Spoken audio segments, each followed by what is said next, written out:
ومعايا الشيخ جمال صابر رئيس او مدير حملة لازم حازم. اهلا بيك شيخ جمال. اهلا بحضرتك. اهلا بحضرتك. 4 محرضين، تفتكر هيبقى في اعداد تانية او يعني اضافة لهذه الشخصيات ال4 ولا لا؟ اولا يعني الحقيقة الحمد لله والصلاة والسلام على رسول الله صلى الله عليه وسلم.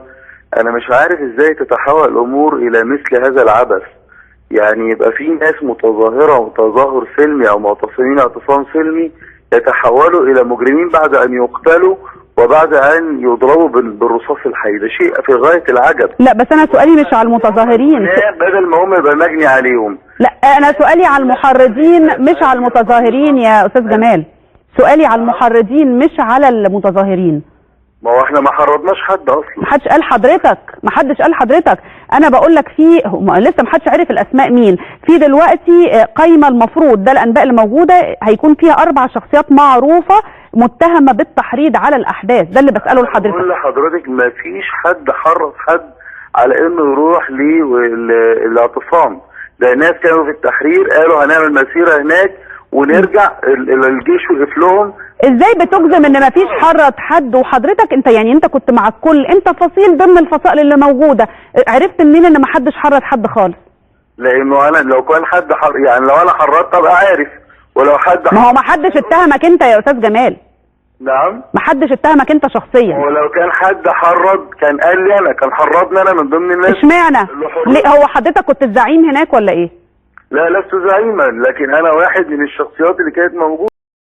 واحد من الشخصيات. تعرف منين ان الفصائل التانية مفيش محرضين؟ يعني هل انت بتبقى حاضر كل حاجة وكل ما كان قبل الاحداث؟ عايز اقول لحضرتك لا مش حاضر كل حاجة ولا حاجة، لكن على اي حال احنا كنا مرارا وتكرارا بنمسك الميكروفون ونقول للناس يا اخوانا لا تذهبوا الى هناك، لا حدش يسب حتى ولا يشتم، مش يضرب، لا ما حدش يبعد بعيد عن السور الامني اللي احنا عاملينه.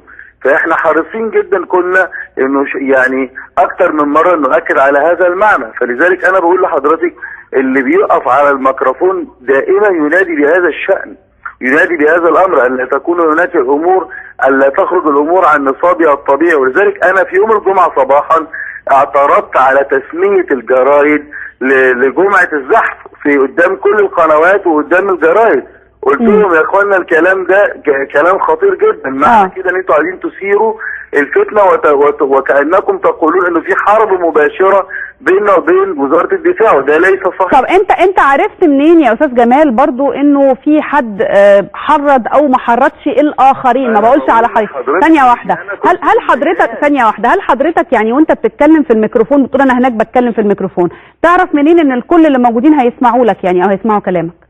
اصل خلي ده حضرتك احنا كناش يعني 5000 خيمة يعني ولا حاجة، ده هم كانت مجموعة في مكان محدد قدام جامعة عين شمس.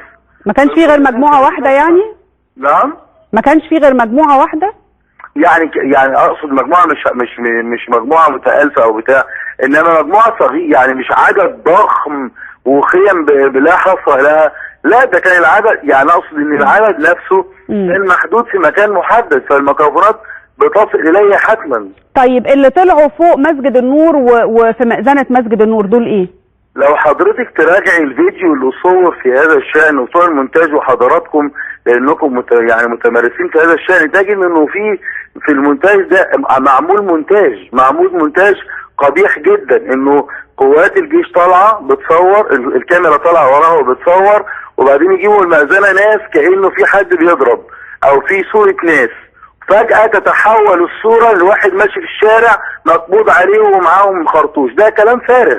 فين الكاميرا اللي دخلت عليه وصورته وهو بيتضرب او بيضرب؟ واللي حضرتك تعلمي هذا. انا مش في دلوقتي، انا دلوقتي مش كبير جدا يا استاذ جمال. عايز اقول حاجة بعد اذن حضرتك. تخيلي بقى احنا يوم الاربع بنقتل وبنضرب بقنابل الغاز وقنابل المسيئة للدموع والقتلى اللي حصلوا في المعتصمين، وفجأة يتحول الامر الا ان الجنابه هم يعني الغلبانين وهم اللي مجني عليهم، واحنا اللي بقينا جناه ومتهمين وبيدوروا علينا دلوقتي. ايه الكلام؟ استاذ جمال هل انت شايفنا دلوقتي قدامك شاشه؟ لا ليس امامي شاشه. عشان كده بتهيألي كان نفسي تقول لنا مين الشخص المقبوض عليه ده، وكان نفسي تقول لنا كمان الصوره لما بتشوف واحد واقف داخل مئذنه وبيضرب نار، انت تقول ده مين؟ عايز اقول لك ده ايه؟ مين بقى اثبتوا لنا انه الراجل ده لو كانت الكاميرا دي فعلا عايزه تصور الحقيقه كانت تابعت هم جنود طالعين كده، كانت تابعت هم بيقبضوا عليه. احنا هنجيب كاميرا تصور الكاميرا يعني ولا ايه؟ تريد ان تصور الحقيقه، ولذلك اللقطه اللي بعدها فورا جابت واحد ملتحي والناس ماسكين وقابضين. انا دلوقتي مش يا استاذ جمال، انا سؤالي مش على اللي ملتحي اللي ممسوك دلوقتي، انا قلت لك تعرف ده مين لك انت مش شايف الشاشه. انا عندي سؤال تاني، اللي جوه المئذنه وبيضرب نار، انا مش بقول جزما لانه مش واحد على فكره، دول كذا واحد، انا مش بقول جزما ثانيه، انا مش باجزم انه ده اللي كان ماشي ومقبوض عليه، انا بسال مين. ايوه ثانيه، تفتكر مين اللي جوه المئذنه وبيضرب نار؟ ده صورة واضحة. احنا ما كانش عندنا حد معاه رصاص ولا نار، ولذلك يا اختنا الكريمه احنا من يوم السبت او يوم الجمعه مساء او يوم السبت موجودين في المكان، بيتضرب علينا كل يوم وناس عندنا